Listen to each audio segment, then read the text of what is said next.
You guys know I normally like to pray before God before I even enter into my segments. Lord, we thank you for this wonderful day. We thank you for blessing us to see it. We thank you for the bright time. We thank you for who you are and what you're doing. We ask that you will get the in everything we go to say and do in Jesus' name. And our opening scripture I normally like to quote is first part of Hosea 4:6, and it states, "My people are destroyed for because thou hast rejected knowledge, I will also reject thee." And again, I'm excited to be here. It's a Wednesday, the last Wednesday of the month. Can you believe it? This time is going by so fast, but I'm yet excited to be here. My body and soul do two things on we are featuring two separate segments within one session. And so in this first session, we are actually introducing to many and presenting to others an artist, a musician. Damon L. Reed is in the house. Well, his house. On this afternoon. Damon, how are you doing? I'm doing very well. Doing very well. Good, good. Now, are you able to hear me very well? Yeah, I can hear you. Okay, wonderful. Let me put my eyes on. Let me put my eyes on. And I am going to, it is so exciting to have you here. What I want to do is, as you guys come into the live feed, I'm going to encourage you to go ahead, like and share if you would not mind doing that for me.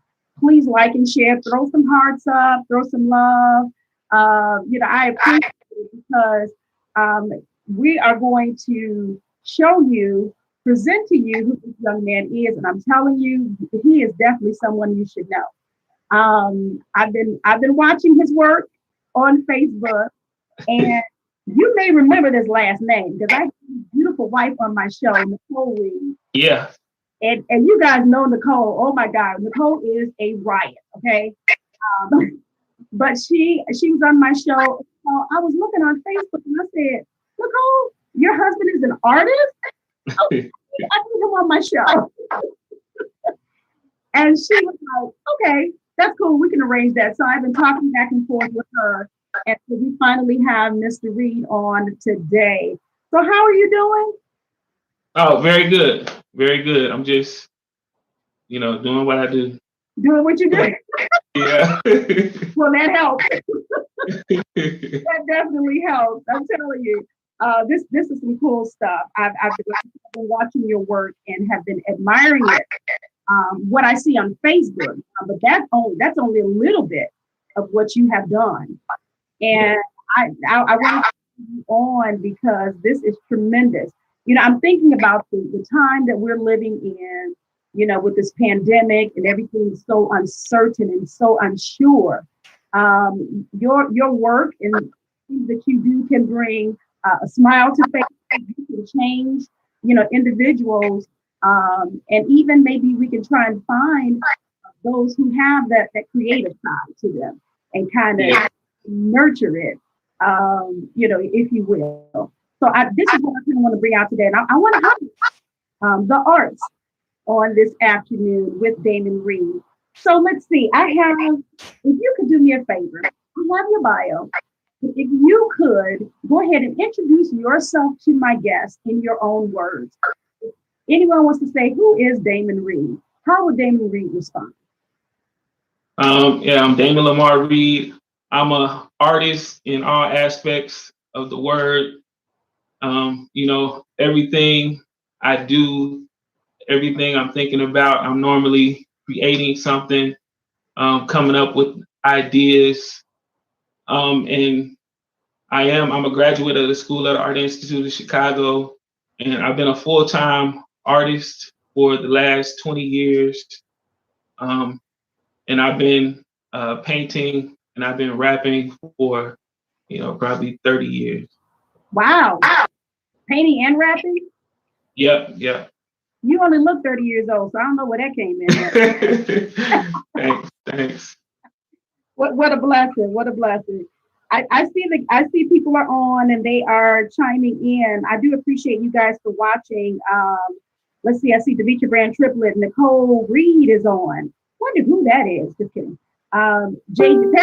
Bell, I see you watching. And in the second hour, we're going to feature a couple of his youth pastors on today. Okay, let's see. Marlana, for watching. We appreciate you.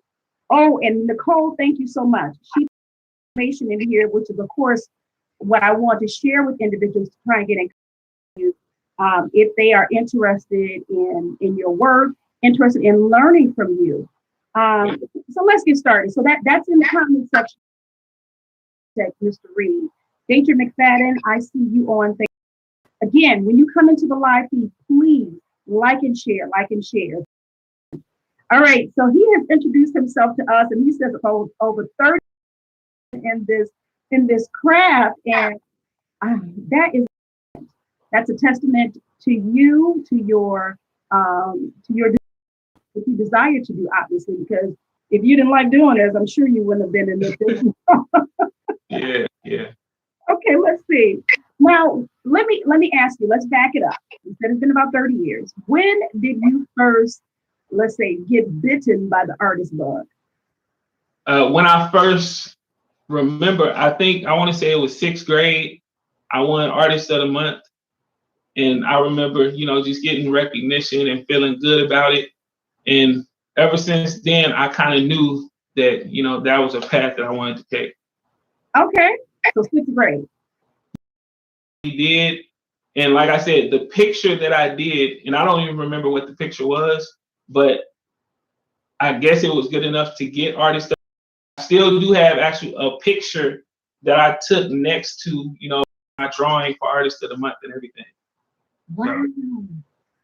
So. Okay, that's been a long time ago. Yeah. It's good to keep that, for posterity's sake at least. Yeah. And I even see your children, kind of doing a little something there. I saw one of your live feeds, and they were on flowing, if you will. Yeah. So Talented. one of your quotes, you said you rap painting and you paint rap. Is that like one of your mantras? Yeah, that's kind of one of my mottos. I mean, it just means, every painting that I do, I like to paint a picture, and I like people to kind of see it. So. Okay, all right. Because I was going to ask you to explain that. Let me say this. Now, as far as music is concerned, I'm a lyric. I love lyrics. Yeah. You can, the music will come later, but I have to put the words to a song. So it almost sounds like, is that what you get your inspiration from the lyrics? Yeah. I'm all about the lyrics, trying to, think of, I guess, witty lines and just creative ways to tell. I think my music is artistic, just like my painting. So. Okay. And it is. And to me, it's really, art is, music, the story that you're telling. Okay. And so basically, well, okay, let me back it up. When you're painting songs, just throughout my artistic career, and I've, things like that. But on my, I do have the last project. It's called Life App, and I actually created a painting every song that I did. So it was kind of one of the first times I kind of, the things that I did. Wow. Okay. All right. Life App. Let's stick a pin in Life App, because I want to talk more about that as we go along on today. So this is wonderful. Now let me ask you: are you the only artist in your family, like your siblings or whatever? I had that, drunk uncle, who used to be creative. Actually, that you took that. I mean, because I would think that your feel or mindset to even do it kind of came from that, indirectly. Yeah. Okay. All right. That's interesting. That's very interesting. All right. So we already talked about what inspired you. Let's see. Oh, goodness. Okay. In your bio, what I read, is that your purpose, you learned early on that your purpose is to inspire, regardless of how you do it. So it means that you weren't afraid to even use this medium to inspire others. Now, and with that in mind, let me ask you, how different was it to use that form, that this form or this medium, artist, or being an artist? How different is that? Because we have different skill sets, we have a different mindset, we have different ways to inspire others. How was using the art form of artistry and music different from any other? As far as the visual arts, I would say it's not really too many Black people who are artists. Even growing up, I was told, even like when I was getting out of art school, I had family members that still said, okay, hey, what are you gonna do now? So I mean, and I'm like, well, I'm an artist. But realistically, even just art school in general, I think when I graduated, they said 14% of all the people who graduate art school actually go on to have careers in the arts. So, and then me being Black, that statistic is probably even lower. And then me actually, every time I do a painting, every time I do a mural, I have some kind of purpose or something that I want to get across. And a lot of the art world is really vague. If you go to a museum, it's not a lot of art that's kind of trying to get you to understand the thing. It's more about raising questions, in which I do like to raise questions. But some artists, their whole purpose is to try to be, vague. And, that's a whole. How, in all this, how have you inspired others? You kind of talk about some of your experiences, and I don't know, like you kind of break it down to generations or something, maybe even more than others. What tell us your inspirations? How I've kind of inspired. I'm sorry. Yeah. Okay. I remember one time we did a mural on the north side in Uptown, and after we finished it, I was just kind of out there touching it up, and this woman came by. She told me that her son actually got murdered, like right in front of that wall that we were doing the mural. And she was kind of in tears, and she was just saying how appreciative it was that we were creating. The mural was actually about unity and the kind of blocks coming together and things like that. So she was just she had a lot of joy and just thanked us for creating that right there. It's another time we were doing a mural on 67th in Dorchester. It's this woman. She would kind of come by every day and kind of look at it. And then one day she kind of stopped me while I was painting, and she told me that her husband had actually just recently passed away. But she said her coming by, seeing us work on this art, that it just brought her joy every day. And I prayed with her and everything, and it was good. So people, actually do get, I do believe the art really is life changing. And if you go to, just working with, I do work in a lot of schools, I work with a lot of youth. So I think just me being a Black man going to schools, a Black man that's an artist that, has some success, I can influence the students, and I try to encourage them to be creative in their self. And, I build up a very good relationship with the students, and, they like follow me on Instagram and everything. So that's thought about it like that. I was thinking of, inspiring others to become an artist.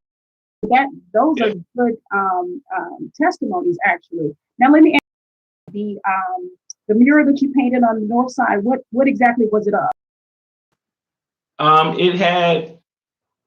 It's three streets that are, were known for kind of having friction.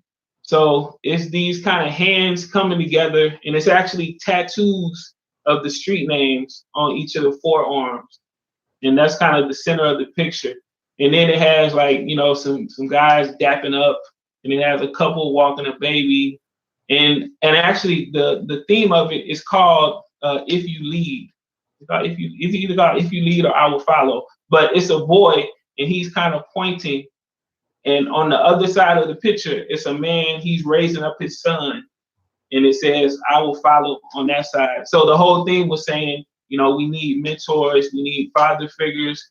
And that's the kind of way that we can, create a solution. Okay, what they call me a crybaby, and I'm about to cry. Because that sounds so meaningful and definitely what was needed. So I can understand why even the mother came past and, she mentioned where her son, unfortunately, his life was taken, was right there in front of it, and how your painting can be an inspiration. Wow. So, okay, let's get into talking about your different projects that you have all around. I saw the other week, a couple of weeks ago, about your painting of the Bradley twin sisters. Yeah. Like Diamond and Tiana. Yeah. Okay, and we all know here in Chicago that unfortunately, now how long ago was that? Do you remember the date off here? I want to say either 2002 or 2003. Okay. Yeah. It has been a long time, so about a good 12 years. Wow, it seemed like it was longer than that. But anyway. Oh, that's like 18 years. Wait, 2000 what? What'd you say?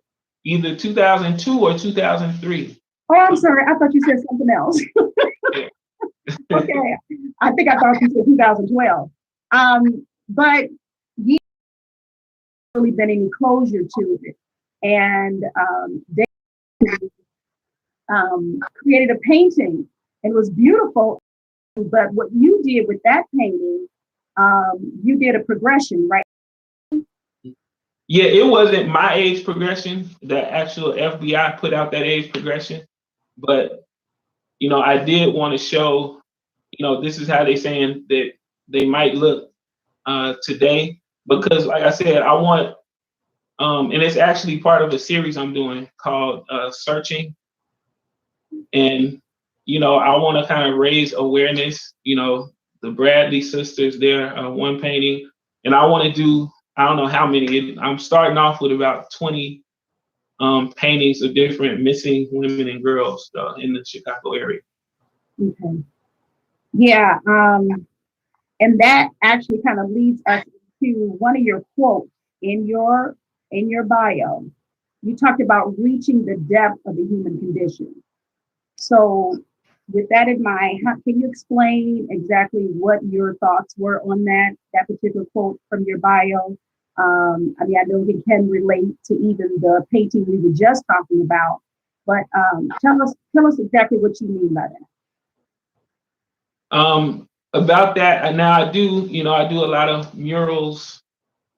And normally what happens is I'll go into a community and they may have a theme or something like that. We may have like a community meeting, and they'll talk about different concepts.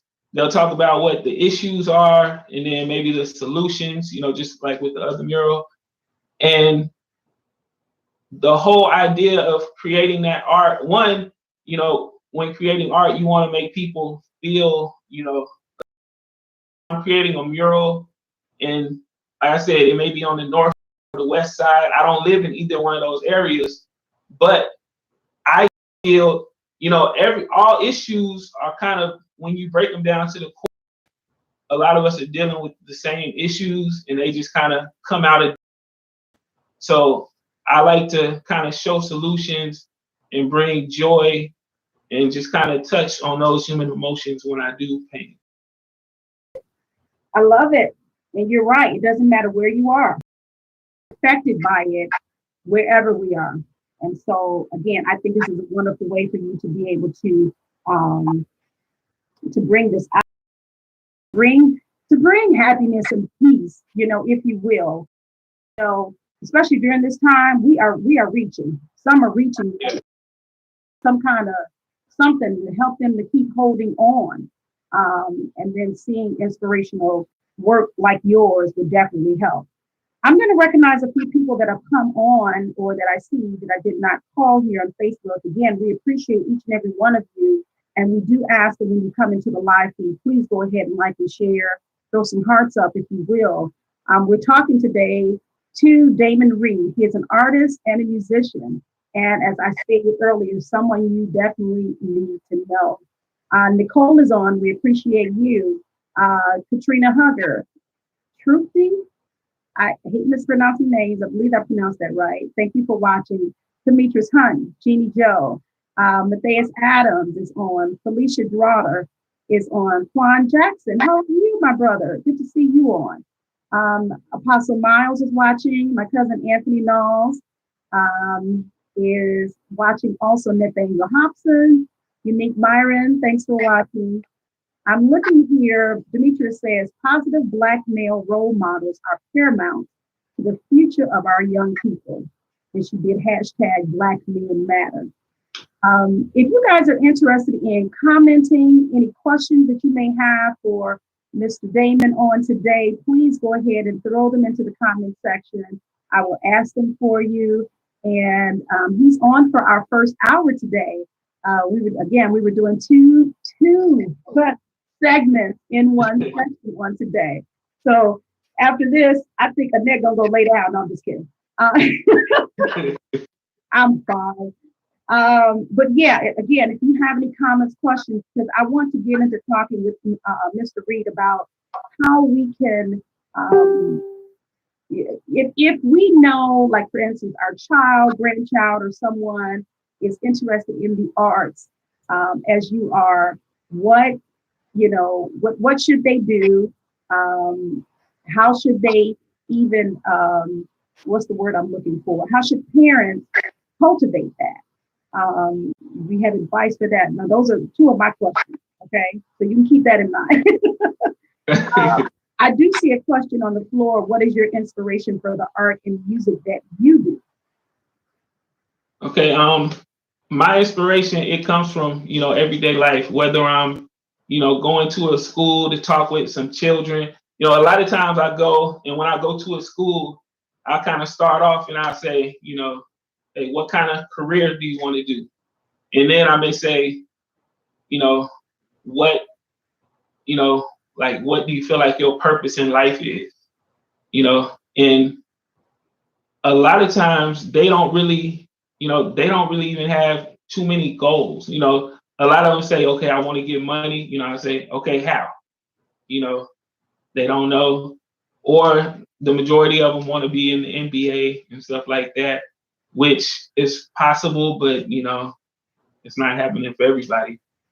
So I like to create, like on my Life app, the idea behind it was to kind of show my journey to, attain greatness, to be great.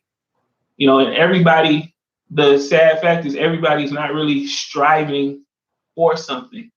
And that's why, people will do, go out and maybe do certain crimes or, not really follow their dreams because, they're not attaining anything. That's awesome because again, when you talk to these young people, I'm sure you can help to cultivate, with your experience, your why. Yeah. Because see, sometimes people are sitting on stuff. Yeah. They're sitting on that skill, and they may not even, know really what's inside of them. You know what I mean?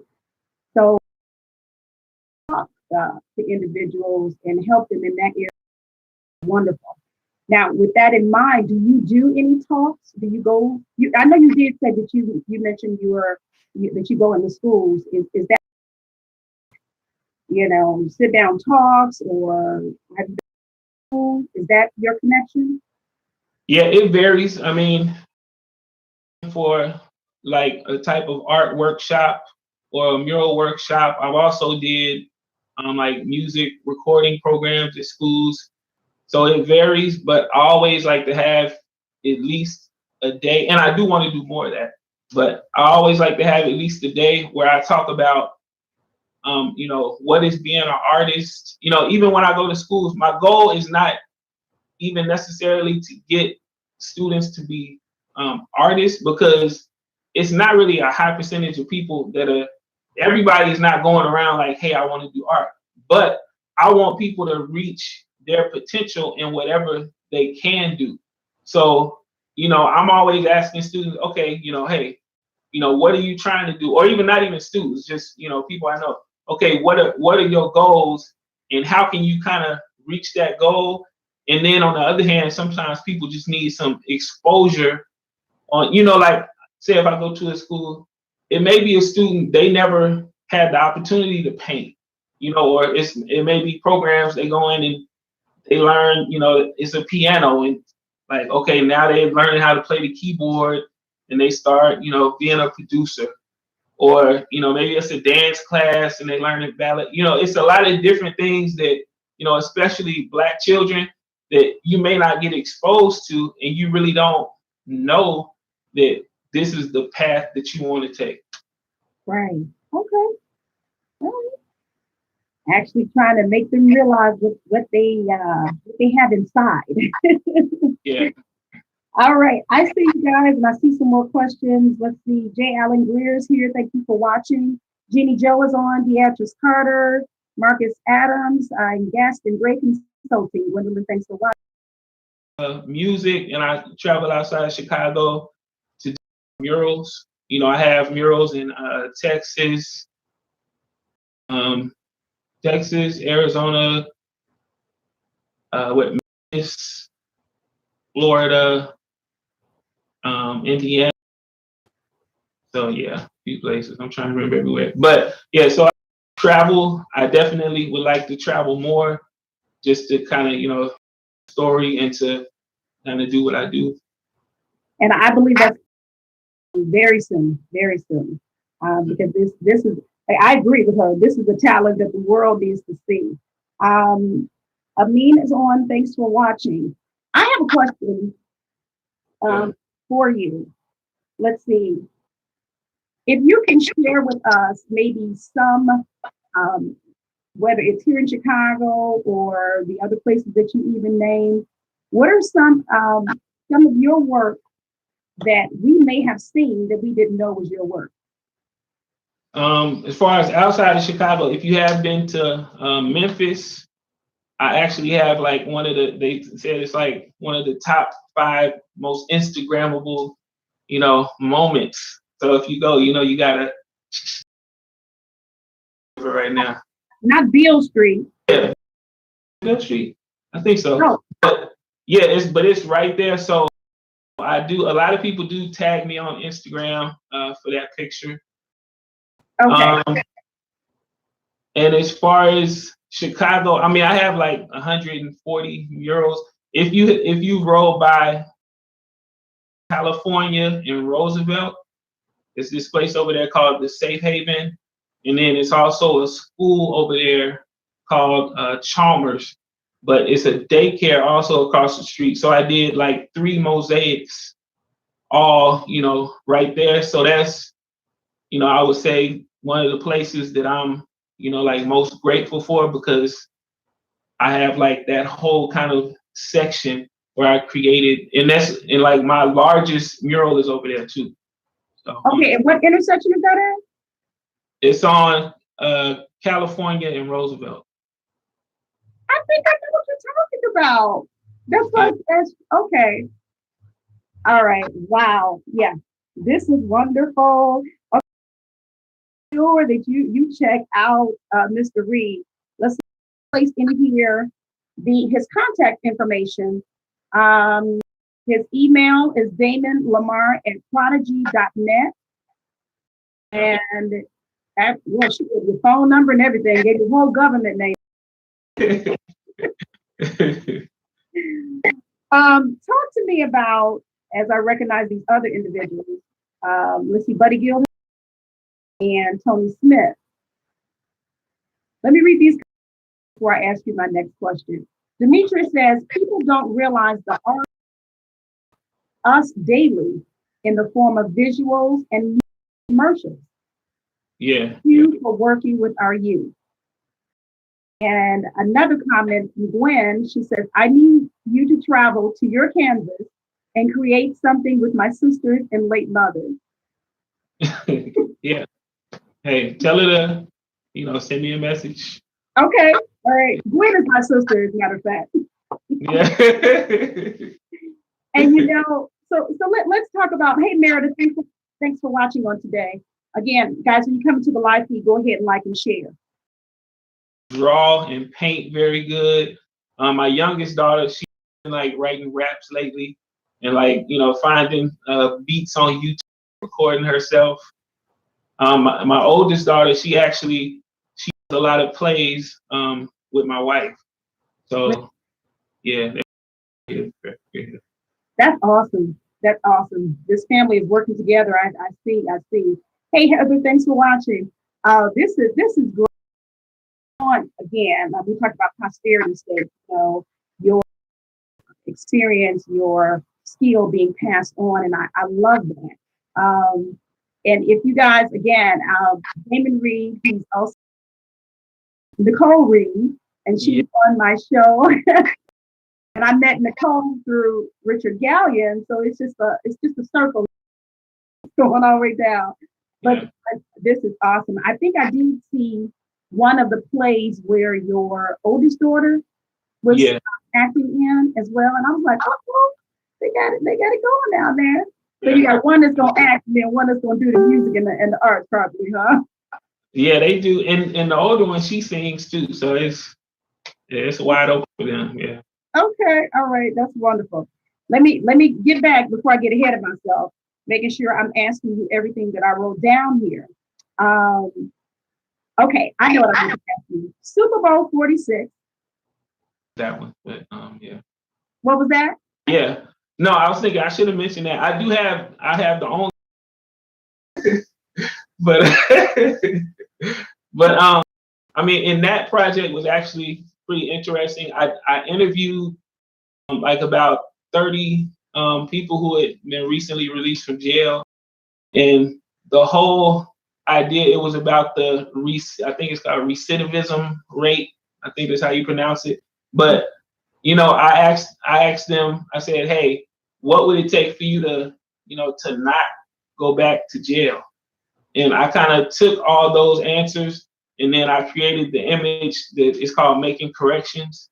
And it's this guy, he's kind of holding his map in front of him, and there's two kind of paths he can take, the wide or the narrow. But it's about kind of finding yourself, finding where you are in life. And then you asked about the Super Bowl 46.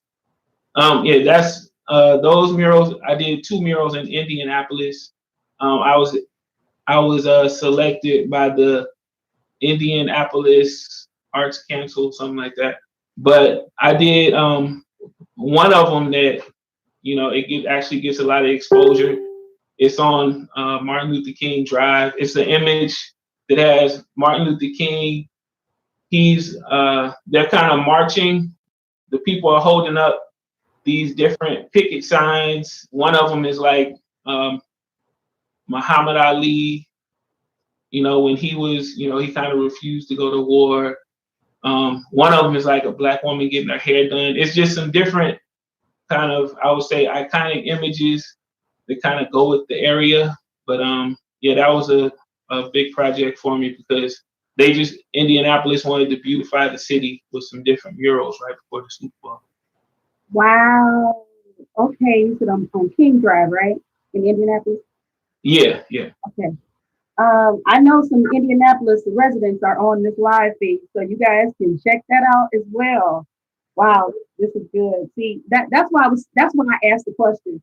Are there some of your works out there that we've maybe driven by, have seen, been admired, but we didn't even know it was you? Um, so Cook County, I thought that was very impressive because you said that's the only mural that's there, right? Yeah, yeah. The Oh, only one that's actually on the wall of the jail. okay. Now, how do you get I guess permission, if you will, to do murals like you talked about on the north side of Chicago? Um, how do you like go through the city for that?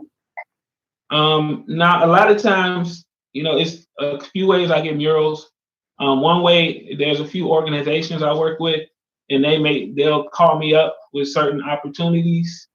Um, Another way is just word of mouth, people contacting me. And then another way are what I call RFPs, request proposals. So say the mural in Indianapolis, that was a request for proposal, where you have to send a proposal in and then they choose, certain artists. The other way, when an organization calls me, the one on the north side, that's what that was. The organization to do this project, do it. And then word of mouth is where I'll kind of go. So maybe it's like at a school and they'll show me the space that they want to on, and then I'll give them a budget for And I'm sure it's probably you got to get excited when you get those it. invitations to do your work. This is Yeah. tremendous. Let's see. I'm going to ask this question, and I was actually going to kind of once we end ask it, but we mentioned about the pandemic and how it, of course, how it has affected everyone, to date. How has the pandemic affected you, whether it's negatively or positively, in your craft, in your line of work?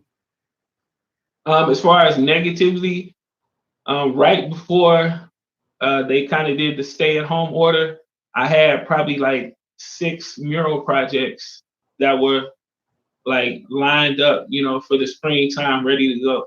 So like all those immediately got delayed. Now the good thing, and right now a few of those projects we're actually like saying some schools, we're trying to like kick those off right now.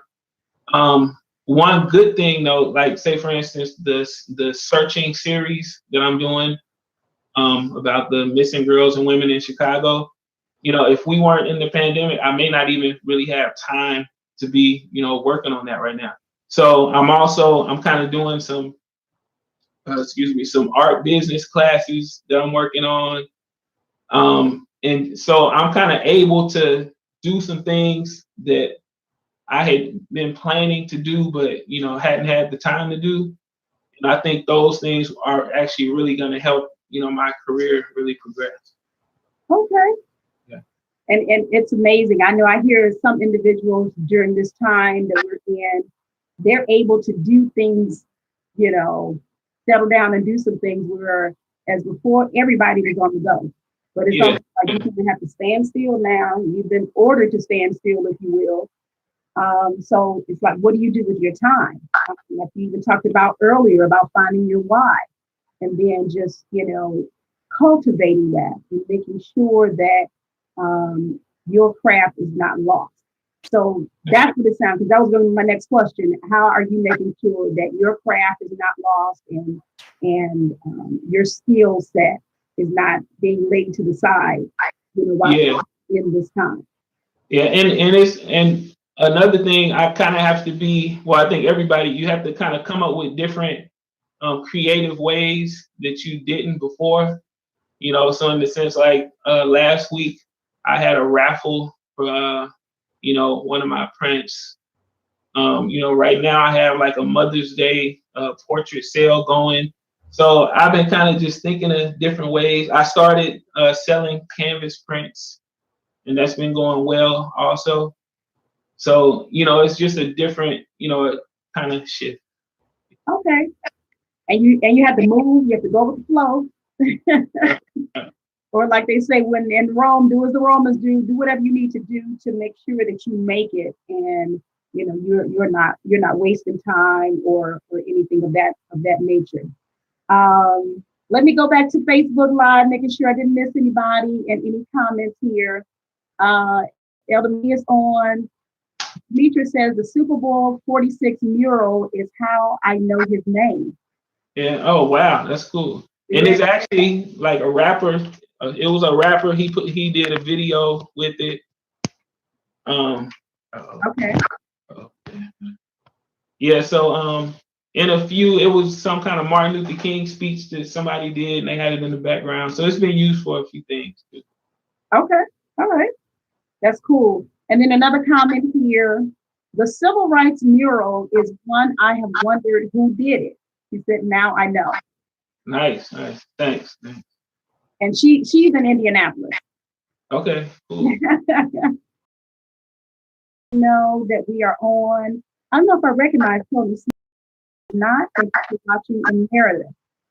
We are so excited to have joined us on this afternoon. And again, today on the arts, if you will. My first guest at the 12 o'clock hour, of course, is Damon Reed. And he is an artist and a musician. I love to say that quote. I paint raps and I rap paint. So I love that. Let's see. Damon, are you still with me? So I think Damon may have frozen. But I'm just going to keep talking to you. His live feedback. But again, if you guys are interested in maybe yourself, your child, or someone you know that is interested in becoming an artist, to do some of the work that Mr. Damon does, please make sure that you contact him. We have a number here on the live feed, 773-835-1832. Again, 773-835-1832. And his email is damonlamar@prodigy.net. And so, yeah, you can either call him or send him an email. So, all right, looks like maybe he's exited off the line here or the live feed. We know with technology, things can go a little interesting for us. But I have truly enjoyed having Mr. Reed on today. And I am going to, let's see, I'm going to take a break right now. And then we're going to come back. And so you guys stick with us, okay? We'll let you know when we come back for Mind, Body, and Soul within that. I see your messages, guys. I cannot respond, okay? But we're going to make sure that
hey guys, I am back. I was trying to test my audio. I had some that said my audio was getting choppy. We are trying to make sure that everything's set up for my next guest. Back here on Facebook Live, doing 2 shows today, and we were trying to make sure that we had everything. I'm going to do a little testing of my audio.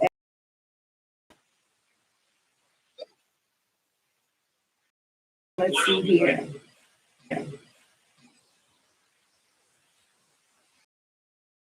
Let me know what do you hear now? What do you hear? I am on live now. Mind, Body, and Soul with Annette.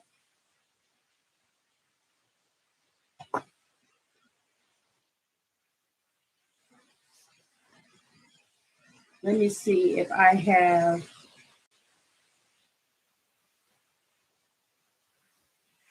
Damon. Damon is connecting to audio now. Sorry about that. That's okay.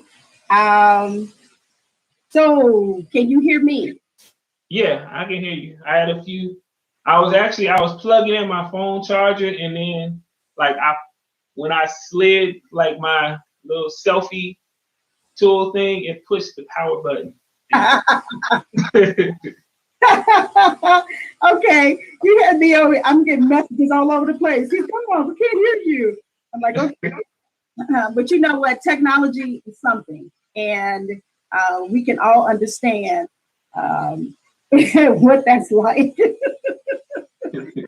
So we were ending up on today, and I was seeing some messages from individuals. So let's see. Buddy Gill said he Googled you while we were on the little break. Yeah. He said he's very impressed and very nice work. Thanks. Appreciate that. Wonderful. And let's see. Yeah, they're chatting about your work. This is great stuff. So I want you. I know Nicole placed the information, and when you went out for we'll say a little break, I did your email and your phone number for individuals to contact you. If they're interested, they themselves or their child, grandchild, anything on the side. I know you did a few live feeds where you were kind of like some general skills, but if somebody was to call you to seeing you on the show, or could they, my child been doodling all over the walls, and they've been creating stuff. What can you do to help them? So can they do that? Can they call you in that respect? Yeah, definitely. I mean, especially with like how everything is right now, I kind of have more time to be able to, do things like that. So yeah, that can definitely happen. And also on all social media, I'm at Damon Lamar Reed. At Damon Lamar Reed. Yes, it's my full name. That's on Instagram, LinkedIn, Facebook, YouTube, Bandcamp, everything. What was that last one? Bandcamp. That's where I have like my album for sale and everything. Awesome. Love it. I love it. As we're ending, tell us quickly about Life App again. Life App, and I haven't had the book right. But this is the book right here. It contains it's 15 songs, I think. Yeah, it's 15 songs. I created a painting for every song. Inside the book, let me help you real quick. Yeah, I call them what I have: life lessons, life songs, life words. So inside the book, also with each song, I have a life lesson where I kind of tell a story that happened in my life, and it kind of has to do with every song. And like I said, I have a painting for every song, and you can hear the album. You can actually go to Bandcamp. It's available on all streaming outlets. So, and if you do want the book, you can hit me up. I can get that for you too. Okay, I love it. Yeah. Oh my goodness. All right, so let's see here. You guys have been great today. Sticking with us.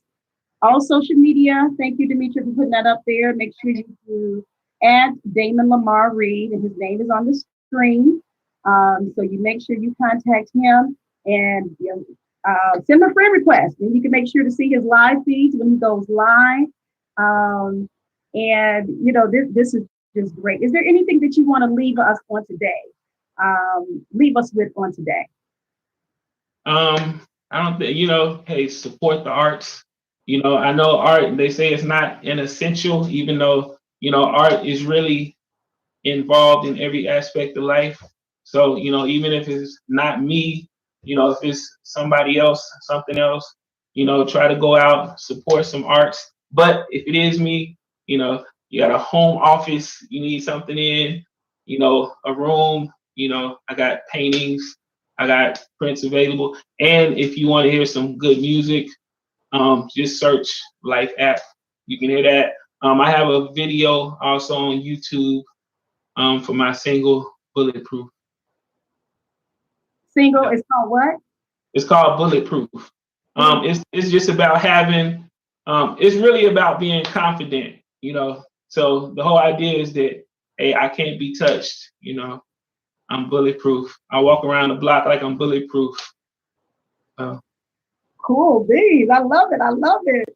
Well, I'm definitely going to be continuing to follow you. Like I said, I have been impressed by your work, by what I've seen and what you are doing, what you're attempting to do. And so I give you Godspeed on everything that you're doing. And I encourage you to continue on, my brother, because you are definitely making a difference here. Thanks.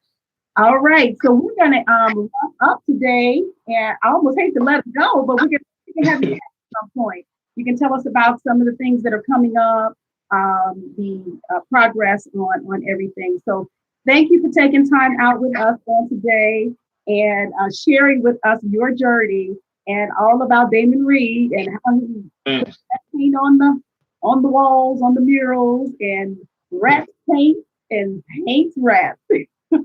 I just like saying that. All right, this has been great. So thank you again. Guys, we're gonna try and segue into our next guest on today. So you guys stick with us if you would not mind. As Mr. Reed exits out on today, you take care, sir. All right. See ya. This has been great. So Mr. Reed, our first guest, 12 noon guest on today, has been a tremendous inspiration to others. And I just pray that God will continue to bless him in all that he goes to say and do. Because we need that. We need a smile. We need, someone to come on and make things, it may seem gloomy. I know it's gloomy today outside here in Chicago, but that painting, his music can bring sunshine. It can bring hope, to us that are here dealing with things on a day-to-day basis. So what I'm going to do? I'm just going to go ahead and see if I can bring my next guest on. I pray that they are ready. I think they're watching on today. I'm going to segue. We want to talk about our ministry spouses segment on today. And let's see here. I think that I'm excited. I'm so excited. I can't hear you. No. Check your audio. Check your audio. While they're getting their audio set up, yeah, they're connecting now. They're getting their audio set up, and you see one name there, but there is actually two individuals, if you will. Can you guys hear me? Yes. Okay, I can hear you now. Wonderful, wonderful. Yeah, this is something. This is I tell you, we've been going through a lot of changes in these past few months, but that's okay. We are here. We are here. You see the lovely Deanna Adams and the handsome Mr. Matthias Adams on today. How are you guys doing? We are doing well. Doing well. All is well. I'm like, don't everybody speak at once. Too much going on. Okay, we're just kind of relax, get ourselves together here because I don't want them to miss a beat with you guys on today. I do not. Sometime, I believe it was last year, the Lord gave me to do this new segment. And the segment was entitled Ministry Spouses Segment. Well, what I did was, it came to me that I want to highlight those individuals who are actually working in ministry, but there's more than what meets the eye because that's not all that they do. We appreciate, how God has blessed them, in their church or whatever. But I always say you got to get outside of the pastors themselves have businesses, out of the church. And so I kind of wanted to highlight that. We appreciate what they do in the church, but I wanted to highlight that. And so he gave that to me last year. And my very first guest was Lady Iris Reed. And I know Dee, you're affiliated because you came from that church before, but I know Matthias is affiliated. It's of her job, so we know that she has her own floral. I call it the ministry out of the church, and she's a pastor's wife, superintendent's wife. All right. I don't want to misplace these titles here. All right. But she came on, and so we've had, a number of individuals who come on in that segment. Well, it's going to be different with you guys on today because this is a husband and wife. I'm not just highlighting Deanna because her husband is the youth pastor, and I'm not just highlighting Matthias because his wife is also a youth pastor, okay? So I wanted to highlight you both because I know the both of you. I've known you since you were young. Yes. Seen how the Lord has tremendously blessed you all, and you have such a go-getter spirit, both of you do, and you complement each other so well. You really do. And why am I getting emotional? Lord have mercy. Okay, wait a minute now. Wait, back this up. I see that tear. It's like right there. I've seen how you've matured in the Lord and how the Lord is, blessing you all beyond measure. And I don't take that for granted. And I want others to know about you. So that's why we're here on today, okay? That's why we're here. So with all that in mind, do me a favor, maybe one at a time. Talk to my listeners. Tell them who you are. Who Deanna is. If someone wants to say, well, who is Deanna Adams? Tell them who you are. And then I would like for you to do the same as well, Matthias. All right. I am Deanna L. Adams. I am first a woman of God. First and foremost, I always make sure I keep God as the head and the center of my life, as well as a wife for Matthias Adams, a mother, entrepreneur, and an educator. I am the youth pastor at New Life Restoration Ministries, as well as the youth director in family services. So I wear many hats, but I'm excited to do these different endeavors that God has blessed me with. I don't take it lightly because there are different lives that I have to touch on a daily basis, whether it's in my home, at church, work, business. So, I don't take it lightly. So yes, I am like I said, an educator as well. I teach third grade, gifted right now. I have taught at the college level. I've taught different graduate reading courses. So I've taught kindergarten, pre-K. I've pretty much kind of been across the board.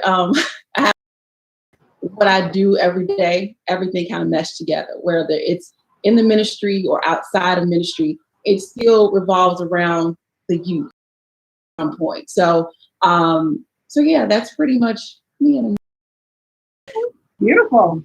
Matthias? Definitely. I have to say that first, once again, I'm definitely someone that truly even really believes in the power of God. I want that to be established. Without God, I can't do anything. I have to wake up and all praise and all glory to him, because he's the one that has provided me with so many opportunities in this 38 years of my life. And I just give all praise and all glory to him. Everything goes to him. Everything goes to him. I'm definitely somebody that the preacher is always in me. I can't denounce that. And so, and I will never denounce the name of God. So I want to let everybody know that when they come around Matthias, that they're coming around somebody that truly believes in the power of prayer, truly believes in the power of the word of God, and truly believes in the power of God. So I want that to be established as one of the focal points for Matthias Adams. Of course, I'm married to an amazing young woman. I could tell you, we could go the whole story just about our relationship, marriage, and even prior to that, to really show how God has really been good and sustained our marriage. You know, we'll be approaching 12 years on next month of marriage, May the 24th. So God has been good. God has really been good. And I really, once again, just want to give all praise, all glory to him. For somebody like me, once again, I come from a line and a family that is really geared on music. I come from a family of producers, songwriters, singers, vocalists, tambourine players, guitar players.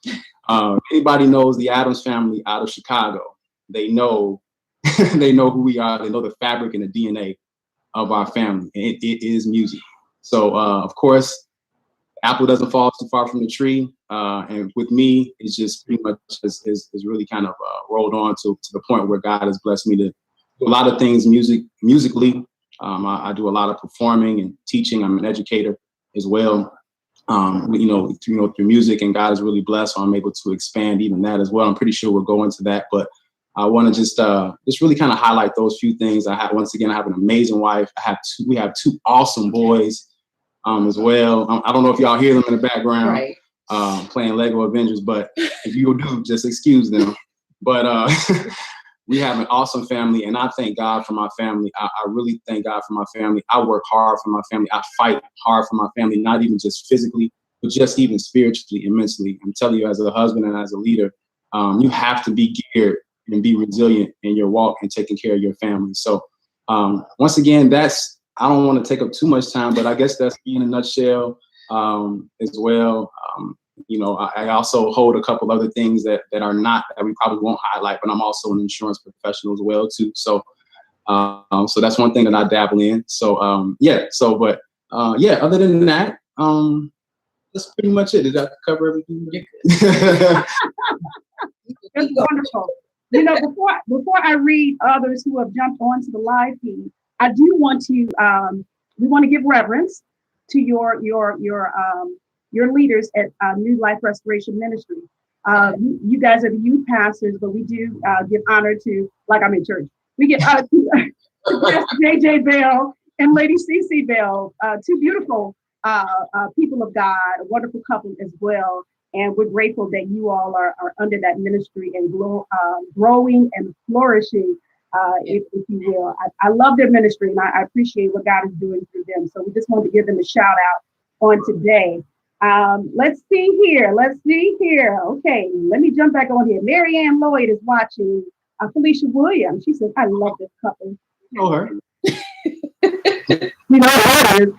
Elise Crawford is on. Let's see.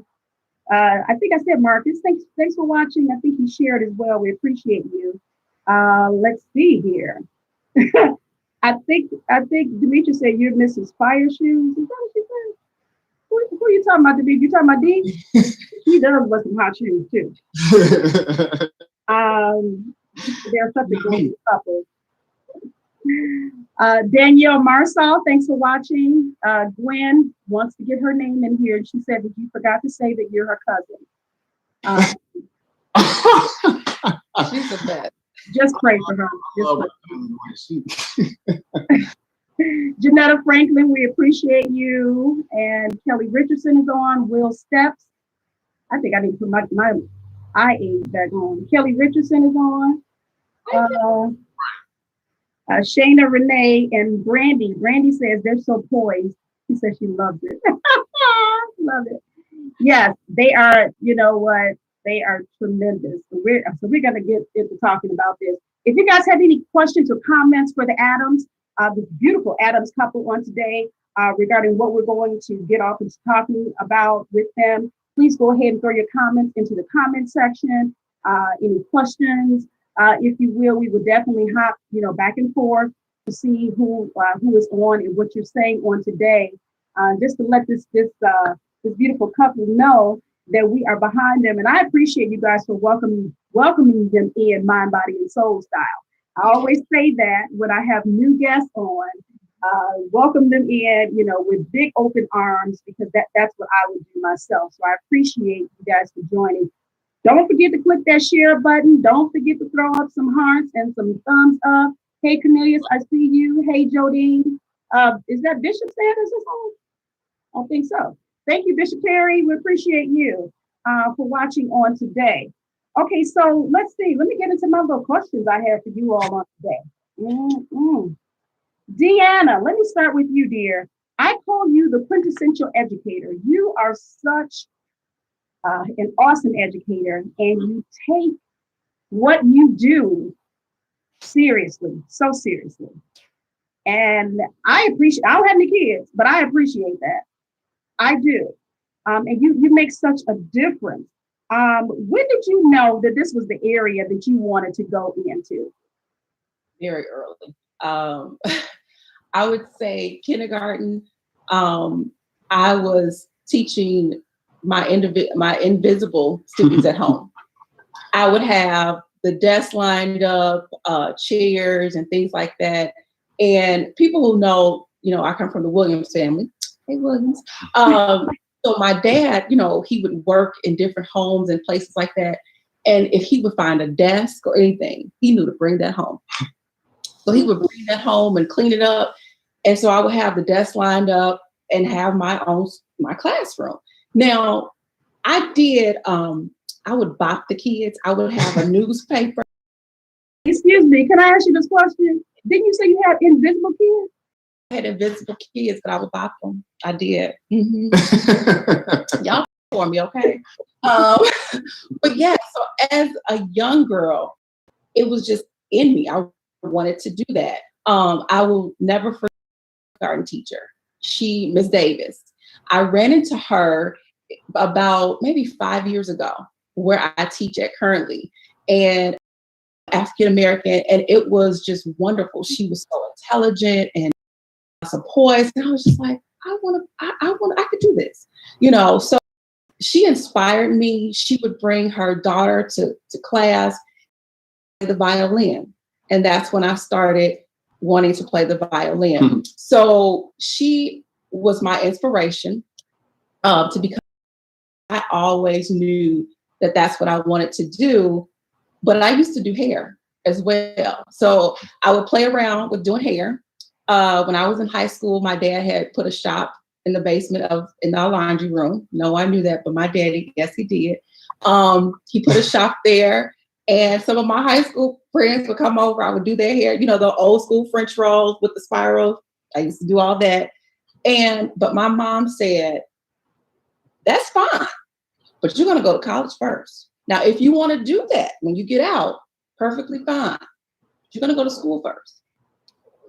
So I did what she told me to do. So here I am. I'm not doing hair. I can hook up mine during this quarantine.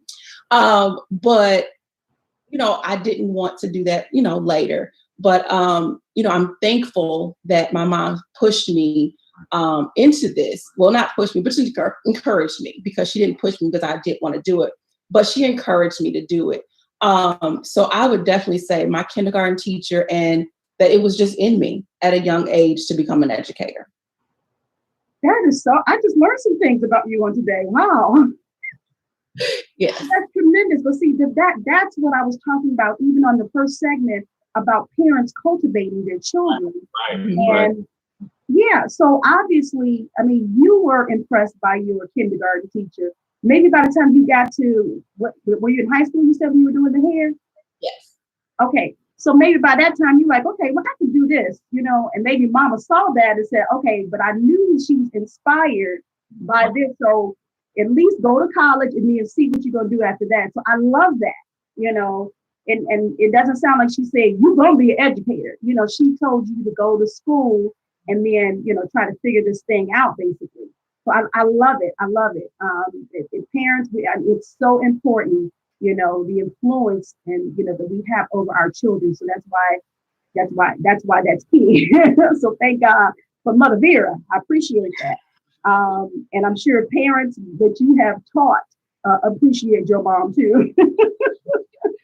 So obviously this was a lifelong dream for you, at least since kindergarten.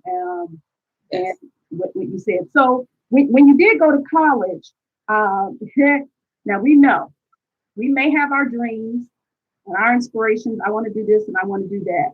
But sometimes you may get those obstacles, you know, along the way.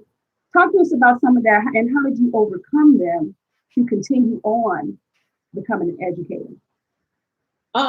Definitely there were some obstacles because I did go away to school. I first started out at Illinois State, and being that child that was brought up in holiness, you know, that old school project, you know, and I thank God for my foundation. I really do. When I went away, it was, wow, I'm free. You know, I mean, I'm just telling you the truth. Yeah. And, you know, there were some, you know, parties that I went to and, you know, whatever, but then it was just like, I came home a lot. So I had to know what was good for me. And there were people that I know who talked about me. You know, you're just going to Chicago State, blah, blah, blah. But I couldn't let that stop me. I had to do what was best for me. So I returned home and received my, you know, degree. And then I decided to go back. But it was challenging because I remember growing up young and people saying, you know, you're not smart enough, you're not this, and you're not, because that could have. Right. But I had to make up in mind that I was going to succeed and be successful. And path is not the same as yours. It's not the same as the next person. And we have to be okay with that because God leads everybody differently. So, you know, there were some times, you know, I was that than the next person. I didn't get it like that. You know, there were some disappointments, you know, did I pass the assessment right away? No, but I thank God answers were right there. My brother, you know, just encouraging me, you know, in the picture then, so I'm not putting him, you know, he wasn't there yet.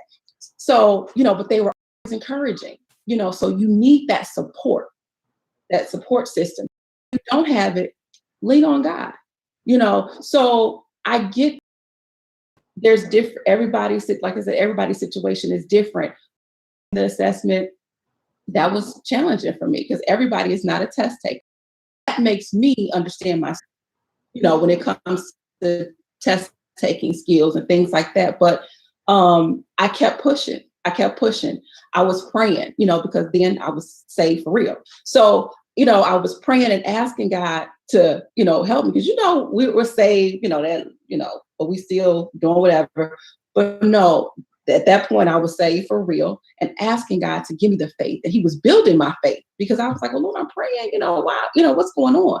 But it helped to build my faith during that time. So I would say definitely faith, you know. So stepping out on faith to go to another one.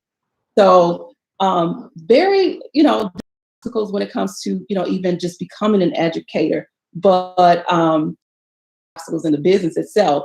But, you know, I don't know if you want to talk about that yet, but yeah. But no, it was good because we were trying to establish your background, even with becoming an educator, to even move us to this creative. You said, I believe it was in your bio, about how you were inspired. No, I'm sorry. That there was a need for up close, and I'm kind of paraphrasing here, personal instruction, if you will, with children. And I believe of how AMEC came into being. So tell us about that moment and then talk to us about AMEC.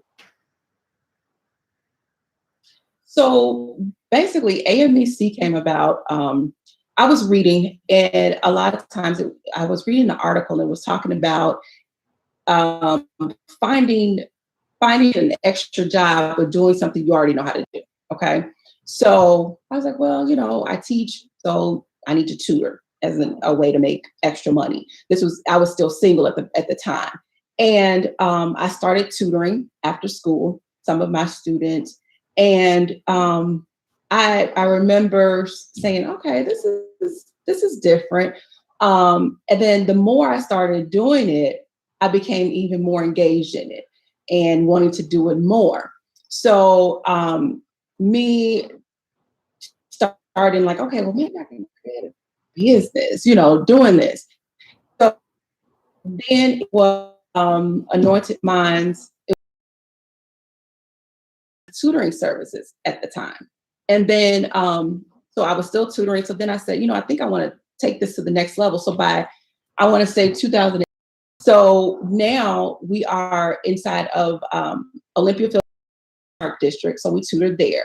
So I wanted to actually more than just tutoring. And I started thinking about the name, and I was like, you know what, tutoring services, that's keeping me in a box when I have other ideas for the business. So I began to, I was looking at some, I was looking at some different paperwork that I had around the house. And I came across a page that I had, and it said Anointed Minds Educational Consulting Services. And I was like, And so that's when I ended up changing the name because it kept me out the box. So I officially legally changed the name to AMEC. So that's when that was. I wanted to, let me back up. So the reason why I wanted to grow with this is because more that I was tutoring one-on-one, I was able to pick up right away what it's kind of hard to pinpoint right away, but when you can tackle that one child, and sometimes that's just what that particular child needs, you're like really making a difference. And then tutoring services are not just for that's below grade level. I have tutoring students who are in the gifted program, who their parents want them to continue to excel. I don't want parents to think that either, that you just need below grade level or an average student to receive tutoring service. One thing with AMEC, once you get attached to us, we're family. So my students, they're like my kids. The parents, we're just like, if they're like around my age, we're like sis, it just becomes a true family. Through this crisis, I'm texting them, making sure they're okay. It has something to do with the money, but it has to do with the genuine, I'm concerned. And when you talk about obstacles, Annette, it made me think about the different obstacles that I deal with now. Creating that business and personal, and you need your husband to help you balance that. I get it. Yeah, we love them, so you have to have that discernment for when people are trying to use you, take your kindness for granted. So you have to be able to balance, okay, Lord, is he or she trying to get over on me? Or, so there are different obstacles, even with the consistency of tutoring. You have people who you see the difference and the growth in the child, and then the parents, fall off with it. So there are many obstacles in the business, but you have to keep pushing. You can't let it stop you. And as an entrepreneur, there are some long hours that you're working. Right. You're working after you come home from your 9 to 5. So before this, it was me working my full-time job and then basically tutoring sometimes from like 3 or 4 to like 7 o'clock at night. So yeah. So it was pretty tough, but if it's something you want to do, you have to keep pushing. There has been times when I've wanted to quit. And I'm like, but I said, no, I can't. And he'll tell me, nope, you can't give up. He'll tell me, nope, you can't give up. So, to other entrepreneurs out there, yeah, people may say, okay, look, AM day, and she's in Atlanta, and just pick up where we left off. But we were just talking about sometimes how God gives you the vision and you're a perfectionist and you're trying to do it like now, but that may not be where God is now, but he's showing you where your company is going to be in a few years and where. But it doesn't mean that every idea that he gives you, that it's time to do it just yet.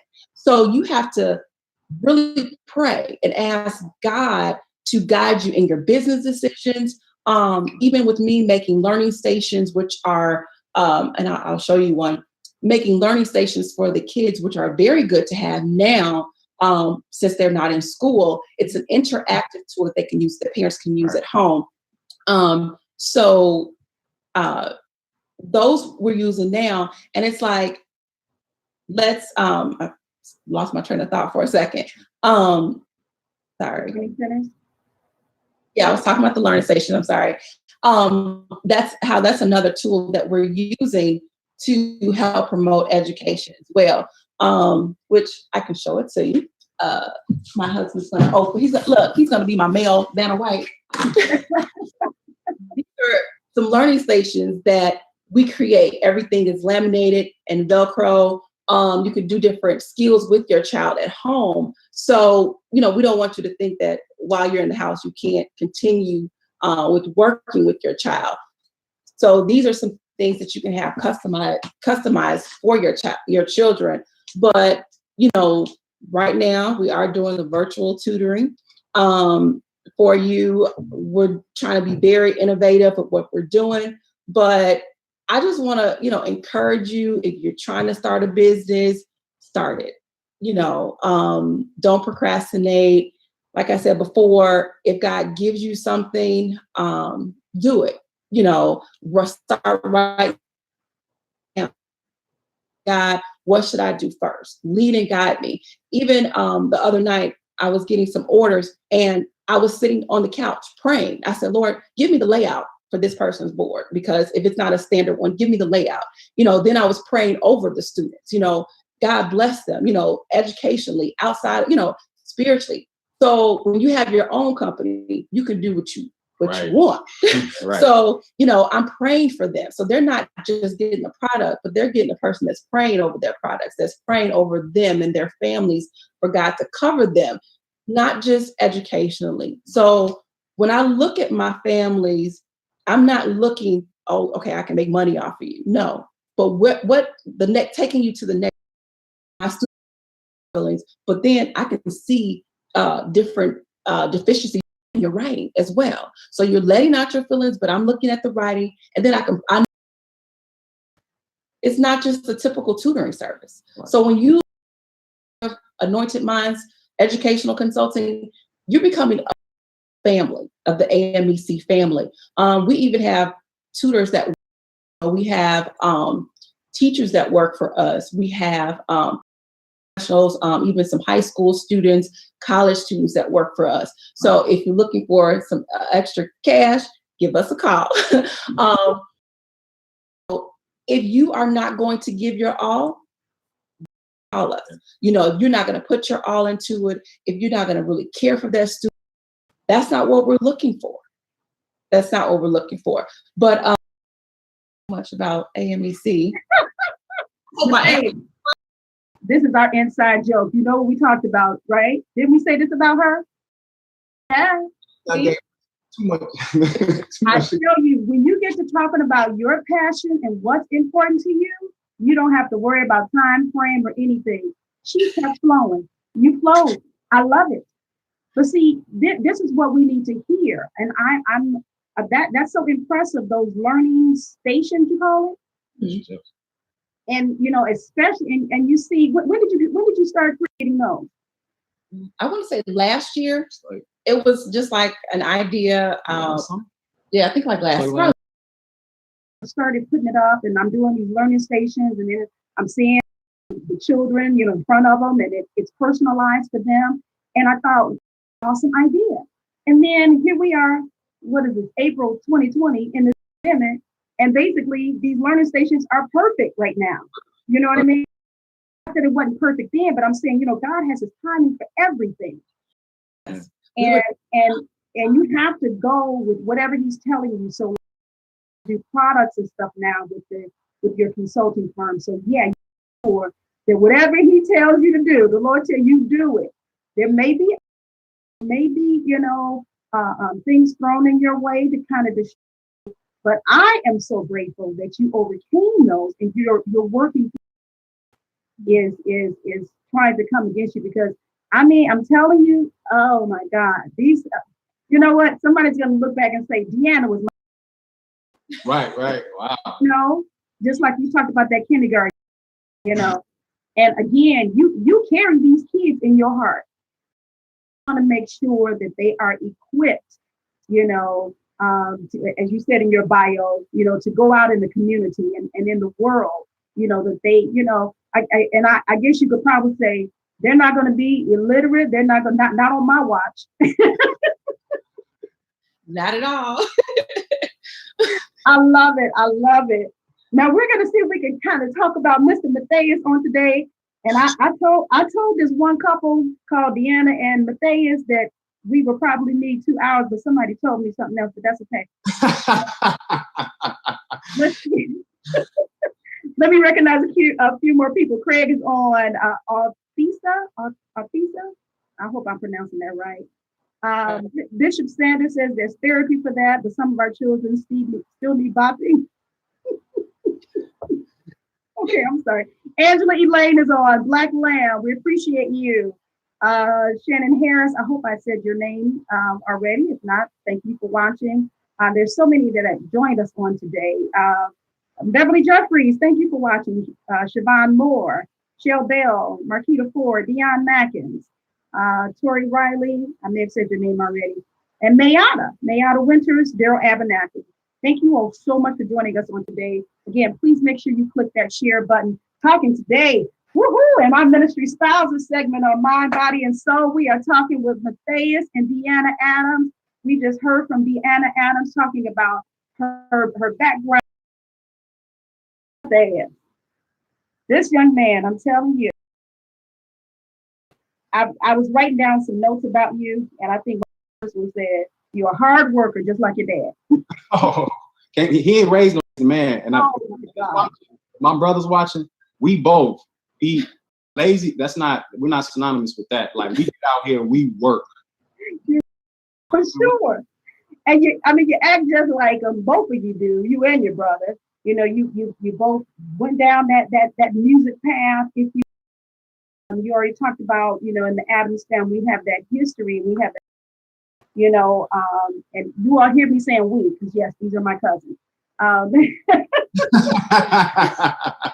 Although I need music to cover me, I have a job. I don't think, and it's just in you. So let's talk. Let's have two flourishing companies, if you will, and I think, let's see, which one probably came first. Which one did come first? Yeah, Gifted Hands Drum Academy, and then you have South City Collective. The Hands unofficially became birth. I unofficially launched it in about 2011, and I had just one student. I felt at that time God was leading me to, once again, same story as my wife, to really just provide education with the gift God has given me. And I'm not gonna preach a word like my wife, but I'm gonna try to condense it. But if my brother's watching, my brother Kendrick Harris, he's my first student. He used to come to the house, our old house, before me and her, we even had kids. He came in the basement and we would go to work on technique and application. And I love to teach. I love to teach as well as I love to perform and play. But at that time, God was planting a seed inside of me with your gift and your knowledge and stuff like that. So I had experience, and that's when the seed was birthed, about 2011. Okay, great. The seed was birthed. Did you ever try to run away from that within you?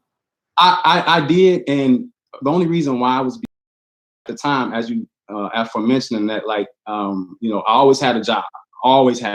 And at that particular time, I was with a company that I won't name, but I was working some heavy hours,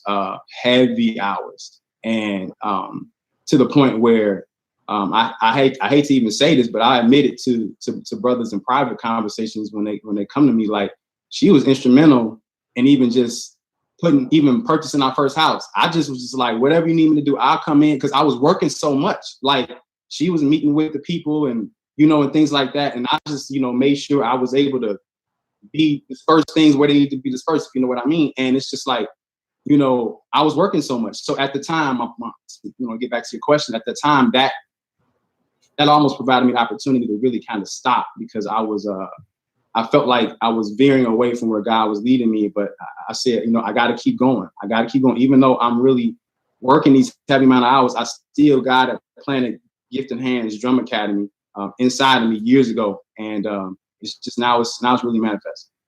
Okay. All right. Now, I know you did mention about you have other, I think, insurance or whatever. Yes. Okay. But so are you like fully like involved with the academy and SCC? I don't know, for some reason, I don't know why I keep wanting to say Southside City. my band got on me about that too. So, but they understand. We get it mixed up all the time. But yeah, the South City Collective. Right. Sorry, band. No. It was all in love, and that it was all in love. They were just teasing me, but it's okay.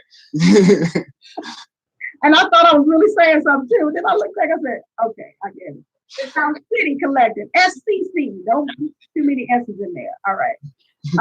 So are you like fully involved with those two companies now? Is that what your time frame is? Absolutely. Those are my babies right there. Those are my babies. Gifted Hands and the South City Collective. One allows me to have one creative outlet, and another allows me to have another creative outlet with my education and teaching. And right now, I'm so adamant about operating in the lanes that God has for me, that whatever He has, whatever outlets that He has for me, those are the ones that I'm gonna drive in. I'm not gonna drive in somebody else's lane. So with these two creative outlets, I mean, God has really been able to bless me to be able to connect with wonderful parents as my wife. I have some wonderful parents, and I hope some of them are on. I have some wonderful students as with my academy. They become family, and as well too. I also have a wonderful team with my South City Collective team. I mean, they are absolutely amazing. I can't ask for more of a cohesive group of people that, whatever reason, they fall into my vision, and they want to, and some of them push harder than me, as far as like, we got to do different things and, create content, things like that. So I'm really blessed to be a part of some major movements right now. All right. I love it. So obviously you were bitten early with this music bug. I remember the days, should I tell you? I remember the days of sitting at in our church, that front row, or even sometimes in the front of the church. You were on bongo. Your brother and some more of the young people. I think Dion, he's on different ones. You would. I appreciated Pastor Adams because he allowed that creativity to be cultivated in the young you young men. Now I have to interject here. I've always wanted to learn how to play the drums, but that's another story. No excuse. You ain't got no excuse. Uh-oh. Between me, Calvin, Eve, like all. Anyway, we'll talk about that off the air. Yeah, we're gonna do that off the air. But would you say that that's pretty much where it was birthed for you, or? Absolutely, it was birthed there. It's right there on the front row. I could say a couple key individuals that really spurred my just interest into not just music. Of course, I have a lot of musical influence that are just my family, but I would say the ones that really kind of allowed me a conduit to just drums and percussion was my cousin Curtis Crosley, and my older cousin Calvin Thompson, and going on by my dad, Mom Sylvia, Mom. Oh my God! But as far as that, those three individuals I saw when I first came into this. Man, that's just so cool. This rhythm, and they're just doing different things, and those three individuals right there really kind of helped spur this passion for drums and percussion and rhythm and things like that. Okay, all right. You honest on both sides of the family with the music, though. Yes. You know Your what? mom's side and My uncle Terrence Hendricks. I forgot to mention him. Also, too, multiple instruments and even drums as well. So I forgot to mention. He's watching too as well. I salute you. I'm sorry. My heart, man. tell bro I got him. I got you, bro. All right. So okay, you were inspired, but did you ever think that Matthias was going to create an academy to teach someone how to play the drums or teach them about the art of playing the drums? Was it all the trips to what's the name of that music place that you all go to all the time? Yeah, Guitar Center. Because I know sometimes over there they have sheds. If they call is that what they're called? Okay. You drum at heart. You drum at heart. That's what it is. Shed, chops. You got it. Yeah. You know the lingo. I see. Did you ever think that this is what you were going to be doing? Did you maybe at some point in your life plan, okay, I think I want to do this, or when did it actually do? You know what? I actually did, through my teenage years, through my adolescent years. I really I was always, and my wife and I talk about this from time to time, and I don't deep into this, but we talked about how a lot of times, growing up, there was always kind of one path that you were kind of told to do, and that was the only path and the path to success. I'm not saying I have a college degree as well, so I'm not saying I go to college, but I'm saying, it was just like go to school and get a job doing this and that, and I'm like, a lot of times, that may not be the path for every individual. And so at a time, I didn't see that. Even in my colleges, I tell the story to a lot of individuals that come to me that I mentor as well, that, I went to school for engineering. I went to school for engineering because, in high school, I took engineering classes. I used to go there and do electrical engineering to be exact. So when I went to college, I started coursework in biomedical engineering. And I started getting in them biology classes. And I started seeing that, that I want to still have higher education, but I can tell that just wasn't where I needed to be. And then I really got down to the grassroots of why I'm doing this. And I found out I was doing it because it was for, I'm sorry, that might be Amazon. Because my sister has stuff delivered every day. This is every day, y'all. But anyway, we'll deal with that.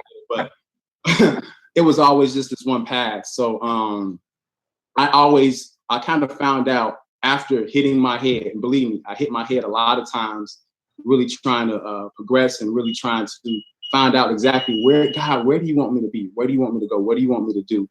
And after I set forth and got my associate's degree from there, then I started to kind of see that God was opening up some doors for me to kind of do some other things outside of what the typical lane was. And, I want to say and encourage anybody, like, do what God wants you to do.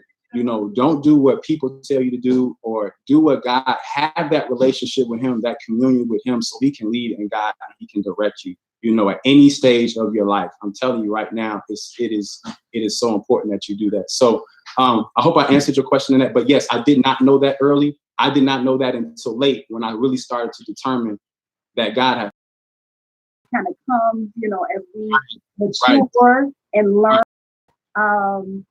Take us into a lesson. Yeah, of course. With some of your students. Do you have a large amount of students? And I know it's different now because of the pandemic, but do you have all ages, all demographics? So I have young ladies, I have adult ladies, I have adult males that are old enough to be my granddaddy that are studying with me. I have are amazing. They are 10 times better than I was when I was 10 years old, that I'm mentoring and I'm cultivating and making sure that they get the tools and essentials that they need to be not just great drummers, but great musicians as well. So just the crazy thing that I know that has really assured me, put a stamp on what I was doing when God is blessed. And, if you check my facts, you can go on my social media platforms. When God blessed me to acquire internet, it's like I have students that are from Hungary. I have students that from Vietnam. that they study with me, and I'm like, it's just amazing how God works. That's why you gotta stay in your lane. You gotta channel in. You gotta dig into the path that God has for you, because those are where your blessings start to manifest. And even her, I would have private conversations and tell them, like, I would come home and just be like, me, like, I mean, and so that's the thing that keeps me, that this thing that was birthed in my heart in 2011 and is coming to manifest right now.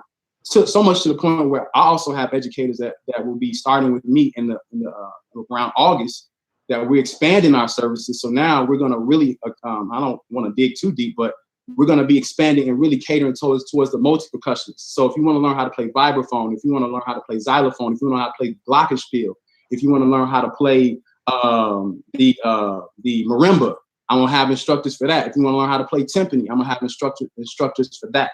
As well too, as well as drum set, so I'll have individuals and instructors that will be able to channel in on what you want to learn. If you want to learn drum set and timpani at the same time, if you want to learn world percussion, congas, bongos, the cajon, if you want to learn how to play the djembe, like I have a world percussion program that's also in place as well too. We do virtual lessons right now with the pandemic. Everything is e-lessons. I prefer to have one-on-one engagement, but my point is, it's like, just stay in your lane and God will provide the provision, and he'll provide the guidance that you need as well too. So, but yeah, that's pretty much a substance still answer. But I just want to let people know that, once you operate in the gift, in the lane that God has for you, it's just amazing things that happen. I love it. I love it. You guys are, I'm learning a whole lot from y'all today. My goodness. I know I'm doing all that. Hop back over here to Facebook Live real quick, making sure. I see Lori Reed is on. Thanks for watching. Randy says, now instead of dedicating all those hours and energy to someone else's gig, he can now dedicate it to his wife, his craft, his business, and whatever else God has for them. What a blessing. And I believe she was referencing when you talked earlier about, running and doing how, working hard, working all Stella, Aaliyah, Karen McGee, and Starla. I hope I'm reading those names right. I should have had my glasses on. But I do thank you guys for joining in, hopping in, and on today. If you're just not joining us, we are talking with this dynamic power and Deanna Adams. I'm definitely going to go. If you give me a little bit more time, because I have some more questions for you guys on today. But this is tremendous, because I amended my ministry spouses segment to not just talk to one spouse. I'm talking to both this power couple. And again, they are the youth pastors at New Life Restoration Ministries, but they are doing an awesome job inside the church and outside. Your band members on. I got it right that time. But talk to us about that, because I think you said it came first, right? Yes. Now South City. How long has? What is it about? Talk to us.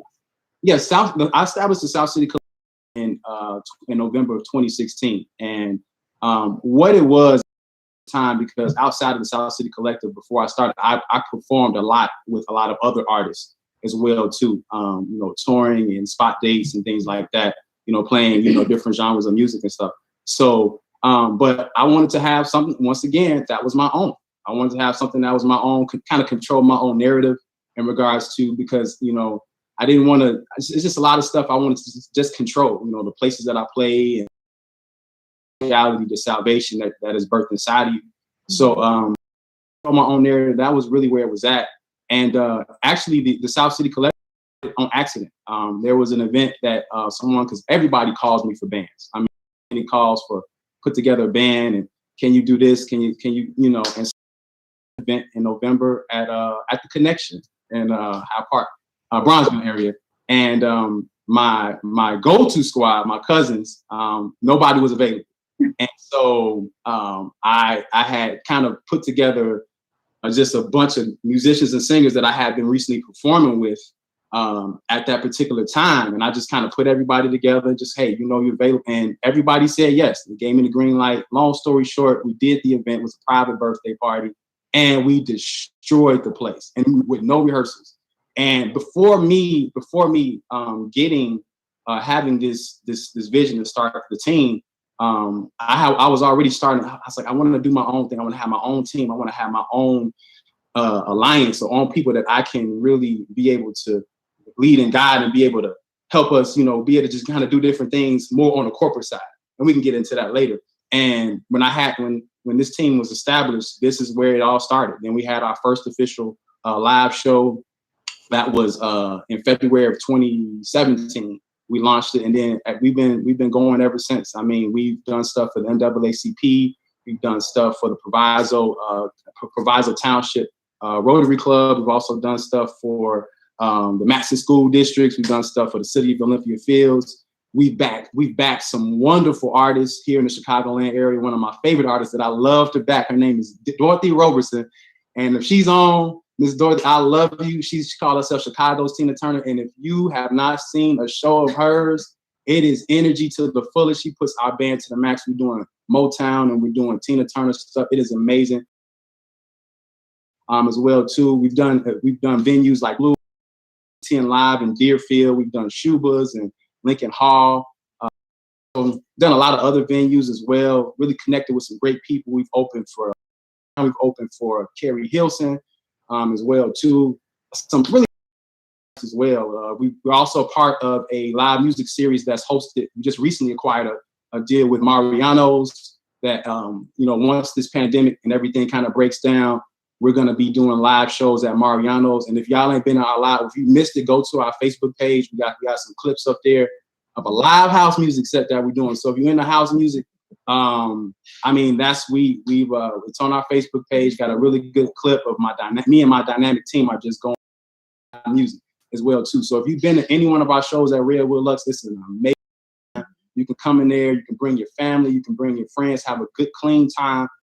Some great live music. So that's every third Saturday as well too. And so yeah, we've been really blessed to do a lot of private events and a lot of high-end hotels, and really be able to connect with a lot of people, a lot of weddings and things like that. So and just to encourage all the musicians that are out there and singers that are out there, there are still people that are looking to book.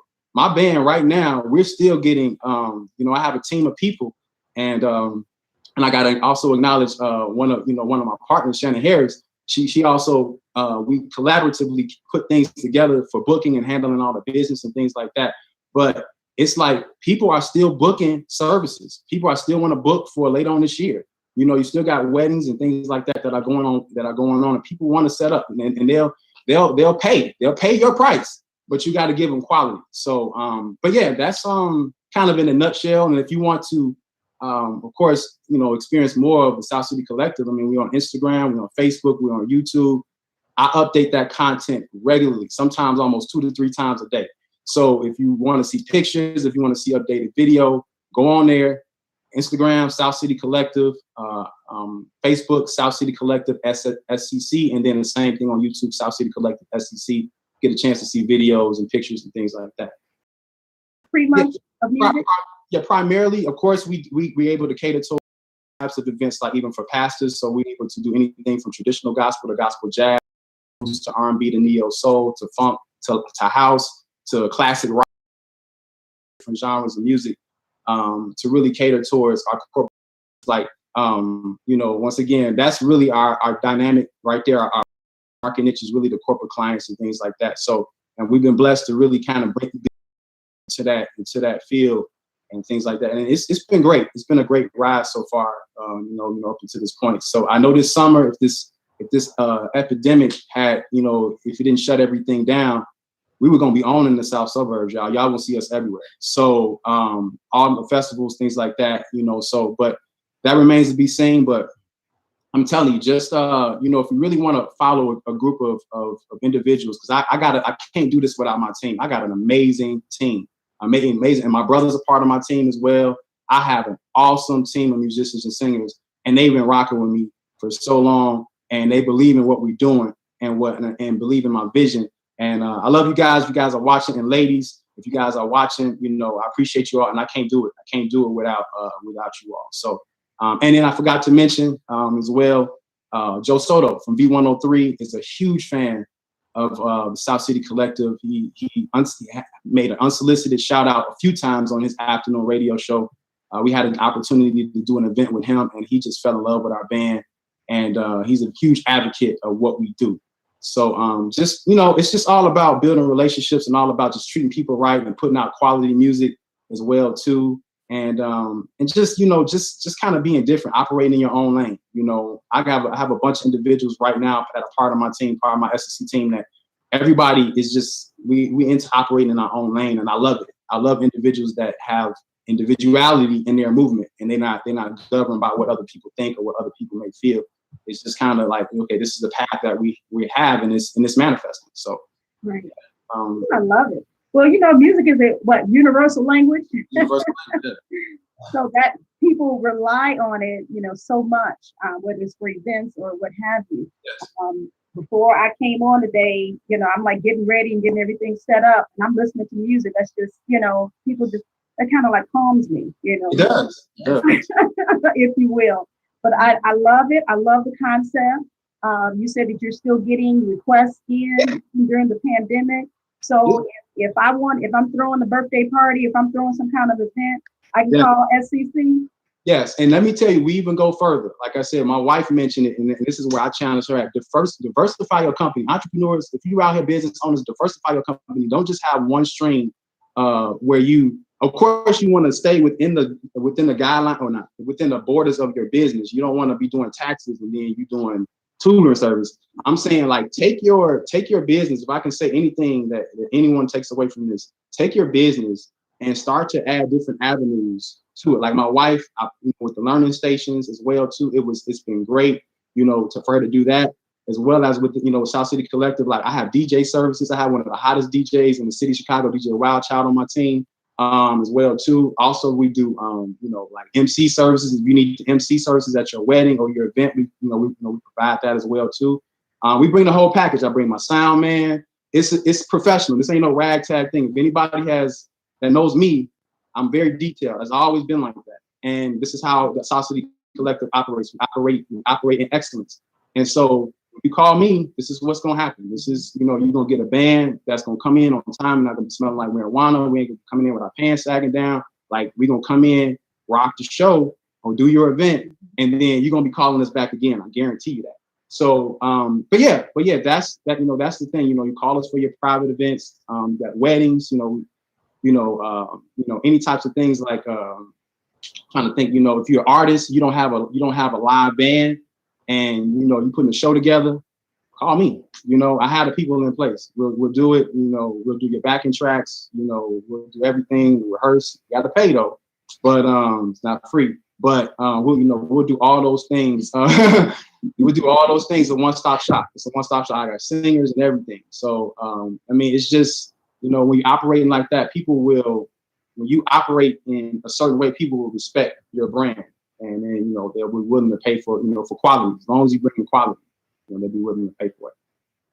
Woo-woo. You have fired me up on today. My goodness. And Deanna, I'm glad you said earlier, if you are, have been planning on starting a business, do it. Just do it. And I'm looking at the two of you, and I'm like, wow, because you all got a lot going on. And we still got 2 boys. And you still have 2 sons, but you're doing it, is my point. You both are supporting one another. I started off the whole segment talking about how I appreciate, you know, how you guys support one another. You're there for one another, and that I know that's key. I know it's key, you know, because when you are planning an event, you're going out to play Matthias, and you have these children, you have to tutor over here. I'm sure it's not always like a smooth ride, but you work through it. If I could say one thing in that, you know, we have an awesome mother-in-law, you know, my mother-in-law Vera, and we try not to put too much on her, but she's a huge support system, along with Felicia in Ohio, along with my other sister Sherry. She'll come by and just randomly watch the boys, so Dan and I can get a date night. It's important that if you're going to live, You got to have a great support system that supports you. And then those people, you take advantage of them. It's nothing like a thank you. It's nothing like, hey, mom, dad, after church, y'all want to go out to eat and we'll treat or whatever. Just like you want to have, like, we cannot do it. We cannot pursue our dreams unless if those people had not been around. Like and the thing is, they see what we're doing. They see we're passionate. They see the direction that we're going. And so they don't mind investing their time to make sure that I'm able to, see a client, or she's able to see a client, or we're able to make sure our business is run. So that support system is very important. Yes. That's the thing, even with when the doorbell rang. I'm so sorry about that. But my sister is in Ohio, and it's like every day Prime is pulling up, and it was like, I'm sitting here like, what do I do? And it's like all these boxes outside. So I'm trying to like be quiet, but it's like, that support, if we're on the phone and she hears like, oh, it's like, oh, I put in the order, so it's like, because she knows we're not just sitting here. Right. He's doing his lessons. I'm tutoring virtually. I have to still teach the kids. So it's like he has Tyson, I have CJ, right. And we're making it work, and you still have church work. So you still have the church work to do. Yes. But we're constantly tweaking our structure. We're constantly tweaking our infrastructure. Like my wife and I, we live and die by the shared iPhones. So anything we have going on, whether it be webinars, or whether it be a meeting with a client or whatever, we live and die by that. If anybody stay with that, and then have weekly touch point meetings, about y'all, and it ain't about, get the hands. It's not about anointed minds. It's not about the South City Collective. And, believe me, we don't have the you have to keep those same processes in place, get time, making sure that you still, get into the flow of your day, because it's very for especially business owners and entrepreneurs to kind of get lax at this time. But this is the time you have to, you got to do those things. Even when it comes down to the marriage side of this, because this is my wife. So outside of church and outside of the other things, I still have to make sure that I'm constantly, pouring into my marriage and telling my wife that she looks nice, because she does look nice right now. Stuff like that. So she does look nice. And so I'm just saying, to tell, have those moments with your wife as well too, and your spouse. I'm saying from your wife to your, wives to your husbands, like celebrating. They working hard. A lot of times we may not feel up to it every single day. Encourage your spouses. Really push them. Really let them know, even when they may feel down. Let them know that as well. So those are some of the things that allow us to have the balance. That's the initial question. Back around to that. Those things and all that stuff I mentioned. That's the stuff that at least works for us. To provide that balance. The Adams. That's what you have to do. The people next door to you or whoever else, you have to do what's best for you. And from the looks of it, you got it going. Y'all got it going on. They're loving this interview. I think this says Gwenda, Beverly Ann, Jamel Fox, Marvin Warren. I'm trying to call y'all names that I didn't call. Iana Baker. I appreciate David Short is on. I'm just not seeing. Sorry. But we appreciate you guys for joining us on today and listening to this awesome. Oh my God. I almost don't want to let them go, but I know they have a life. Then you just hear everything. I know for AMC, basically workshops for parents, because at the end of the day, we want to the whole student, not just educationally. So we want to after school programs, mentorship, like I said, workshops for parents. I don't want to be in a box. So not saying that don't go say I'm about to quit. No. I'm saying like consulting, helping put different programs in place at whether it's your daycare center. Getting those, making companies, as well as having AMEC across the world. I don't want to do AMEC in Olympia Fields. So it all work, and that's what I'm looking to do. Like I said, not just service, but products, consulting, whatever you're looking for educationally, you need that spiritual, help too, we're here. Love it. Mattheus? Great. If I can say just one quick thing, hit on something that we were talking about the other day. She mentioned something about her business. And I was like, in short, I said, babe, you got to think.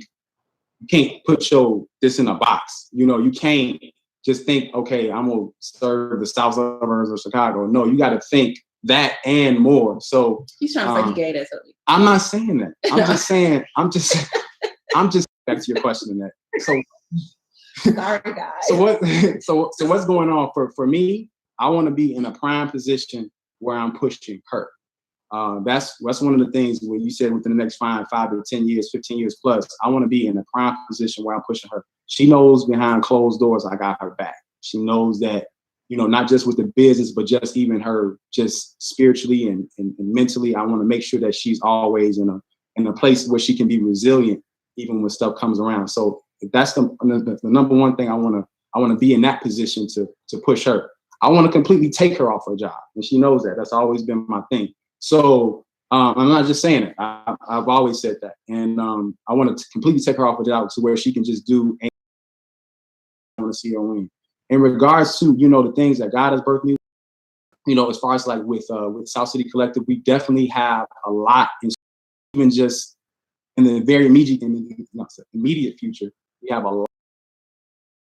We're going to continually offer the live music service, expanding our other services as well too, as God sees fit. But yeah, definitely more of a presence on a regional basis, and even if it's a worldwide basis, definitely looking to expand our reach and really make sure our infrastructure is tight as well too. In regards to Gifted Hands, I tell you, it's already worldwide. We're already over in other countries right now. I've expanded just recently to do a few other programs. I want to do a lot more mentorship with my, aside from music, a lot more mentorship with my Gifted Hands, company as well, and then as well as like, once again, fourth quarter this year, I'll be adding other instructors to do different things, to expand my reach as well. I'm also looking at partnering with a high school that will remain nameless. I'm not going to mention their name, but I will make an announcement. I'll be partnering with one of the premier music and arts high schools. And that's going to change the game. So, and it's going to change that. Gifted Hands will be partnering with them. So just be ready for that when it happens. Announcement for that. Once again, just looking to have partnering with more schools as well too. As I mentioned, more schools, and even if you have, I partnered with a small school, and last year, an amazing group of young students. They're birthing some really great. There, I was able to provide not just drum and percussion. It was almost like a mini music. I was almost provided there as well too. So I've been able to be blessed to be partnered with those schools. So those are the couple things that I see, or a few things that I see with Gifted Hands. More acquisitions. Of course, I'll be looking at my team as well too. I have two guys that I just recently acquired that will be percussionists as well, that'll be coming on my team here in the fourth quarter of the year. As well too. So I mean, just expect great things, and from everything that we're doing. So if you support us, share our posts, like them, give them, refer people to us, as well. We're not gonna do your people wrong. We're not gonna disrespect them. We're gonna treat them right. We're gonna treat them like family. So I mean, that's what you're gonna get. But yeah, hopefully it answers your question. It does, and that you're going to accomplish them. You guys have such a zeal for what you're doing and for helping people, and I just see great things. I just see great things for both of you. You said you almost had me in tears talking about you want to make sure you started off with that first. Yeah, I mean, with her, this will be my last thing, and then Deanna can close this out. But if anything, I don't care, I don't care what dynamic you have. At least for me, she should have the option to work. She shouldn't really have to work. So you always want to set yourself up as the leader of the house to make sure if she wants to work, cool. I'm not controlling her, but her happy. happy. And then how the saying goes, happy wife, happy life. So make sure she's operating in her gift and in her vision. It's going to allow her to be happy, to flourish. Then I'm good. I'm good. You know, that's the number one thing. So, I mean, you know, it's just that, you know, you got to know that she's good first, you know, that's just plain and simple. Simple. I love it. I love it. Listen, I want to try and play something. I hope you guys can hear this. Let me.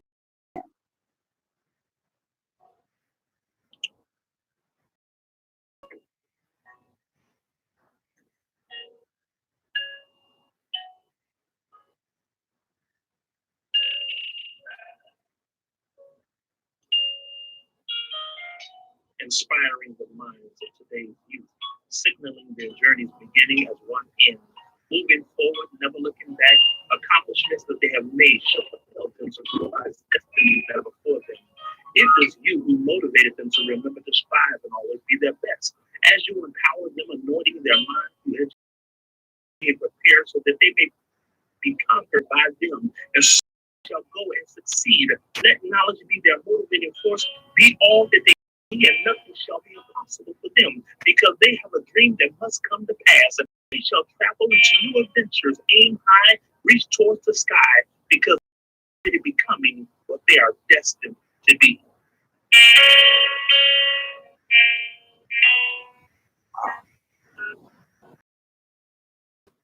That was powerful. That was powerful. Wow. Wow. Destiny, and that's penned by our own Elder Kevin McGee. And if you watch my shows, he normally pens a word for pertinent to what we're. He entitled that Destiny. So I hope you enjoyed that. Wow.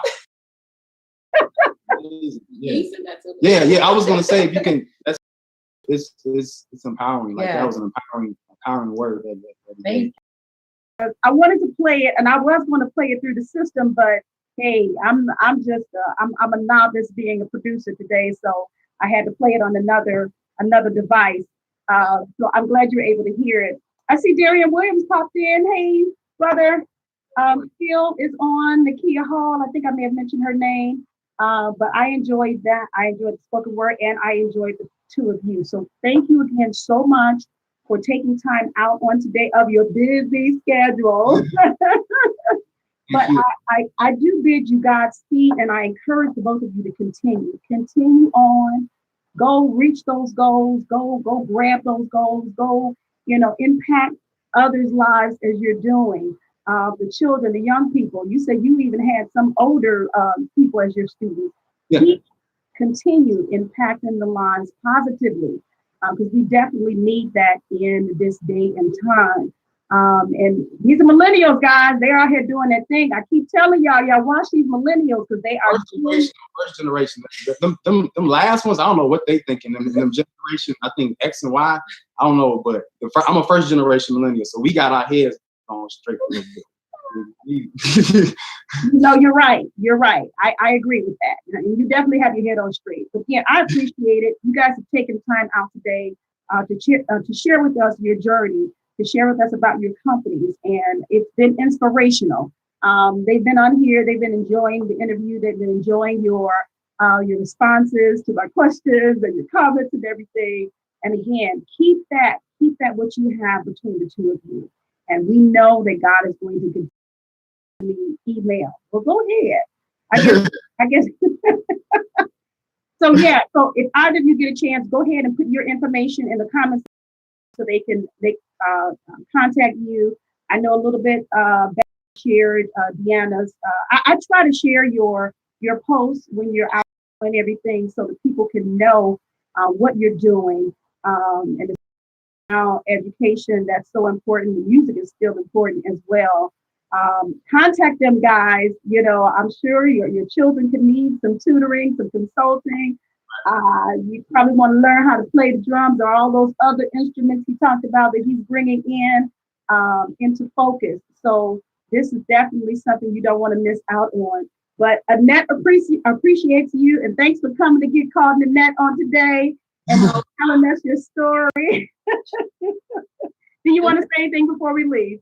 Well, I can speak for the both. I'm trying to make this quick because I know we time. But Annette, we love you. I want to speak for Deanna and I. We love you. We appreciate everything you've done, not just today, but just over the course of our lives as well too. I'm pretty sure there's some humiliating stories you probably have babysitting me, you and Gwen and Demetria as well. But we won't talk about that. But I love you. I thank God for the Spirit of God that operates through you. And I just appreciate you. You've always been just a ray of light my whole life. Just, always been beautiful. I'm telling you, my cousin always been beautiful. I ain't never seen a day where she's been off. But it's just, she has the beauty and she has an awesome spirit as well too. So I just want to tell you, I love you. We both love you. We appreciate you. We appreciate you for this opportunity and your support. We, support. We talk about that all the time. Your name definitely comes up in our conversations as far as just like support, sharing posts and just sending encouraging text messages and things like that. How you encouraged me when I came back to Abounding Life last year and just was like really, to speak, and you really were just behind. I felt your support. And we appreciate you for just these opportunities, and hopefully this is not the last time. And I'm gonna put this on record because I didn't mention this, but Gifted Hands, we're doing Gifted Hands conversations, like kind of like a little webcast or podcast series. I want you to be a guest, so I'm putting this out there so the world can see. So you can't say no. Love you. We appreciate you. I can speak for the boys as well too. They playing. We love you. We love you, and we appreciate so much. Thank you so much. Very grateful to you. Well, I appreciate the both of you and what you're doing. So that's why I want to continue it. I want to continue. And I want you to get whatever kind of exposure I could give you on my show and on this platform. I will say, I got to throw a dig in here because it took about a year for me to get them on my show, but they're here.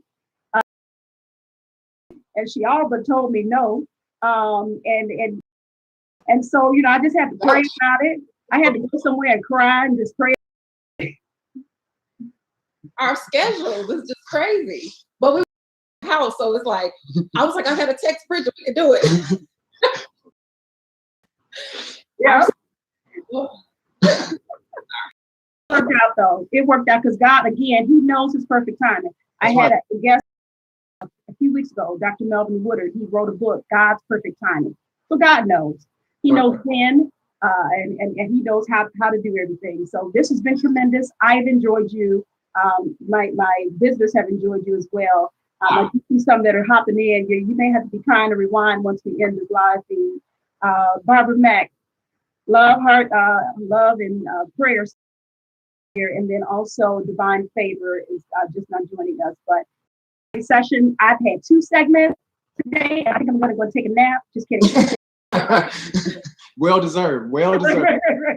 It's been great what you're doing and what progress you have made. That's it. I know I can ask you more questions, but I got to let you go. I know. Thank you. I don't want to bore your patience because you're gonna be like, well, she said it was only. Thank you again. We will chat and we'll just keep up with each other, keep sharing, and you all stay safe even during this pandemic. And pray God's blessings over you and your entire family. God bless. God bless you. Love you. All right, love you. Love all you right, too. to my listeners, my viewers, thank you so much again for joining me on today, for your support. Yes, he is an artist, a musician that is seeing his work. I was telling you, I promise you, talk about his work being in the city of Chicago on the north side. He did work for Super Bowl 46. So this is great. This is tremendous. And then also he just finished with the Vegas, Indiana Atlas. So I'm gonna get out of here, guys. Appreciate you. I don't think that's YouTube. So if you have an opportunity, you want to sit as well and listen to the live feed. So we'll be back next week. Minnie Mayor Show, my part. That's on today. And I'm looking forward to her because there'll be another